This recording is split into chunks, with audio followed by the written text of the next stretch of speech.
ભારતીય હવામાન વિભાગ અનુસાર જો જોઈએ તો 28 ફેબ્રુઆરી એ શિયાળાનો છેલ્લો દિવસ કહેવાય, પરંતુ તે છતાંય શિયાળો માર્ચ સુધી તો લંબાતો જ હોય છે। પરંતુ અત્યારની વાત કરીએ હાલની પરિસ્થિતિની તો 15 દિવસ પહેલાથી જ અહીં રાજ્યમાં ગરમીનો અનુભવ થઈ ગયો છે। અગનગોળા વરસી રહ્યા હોય તેવી ગરમી ફેબ્રુઆરીના મહિનામાં પડી રહી છે। ફક્ત વડોદરા શહેર જિલ્લામાં નહીં પરંતુ રાજ્યભરમાં ગરમી અગન વરસાવી રહી છે, એટલે કે ગરમીનું આગમન વહેલું થઈ ગયું છે।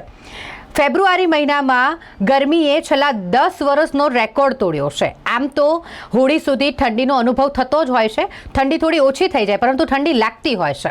પરંતુ આ વખતે ફેબ્રુઆરી મહિનાના લગભગ 15 ફેબ્રુઆરી 10 ફેબ્રુઆરીની આસપાસથી જ ગરમીની શરૂઆત થઈ ગઈ અને હજુ પણ ગરમી અનુભવાઈ રહી છે। આમ જોવા જઈએ તો શિયાળાનો આજે છેલ્લો દિવસ ઓફિશિયલી કહી શકાય 28 ફેબ્રુઆરીને, પરંતુ ગરમી તો ક્યારની શરૂ થઈ ગઈ છે।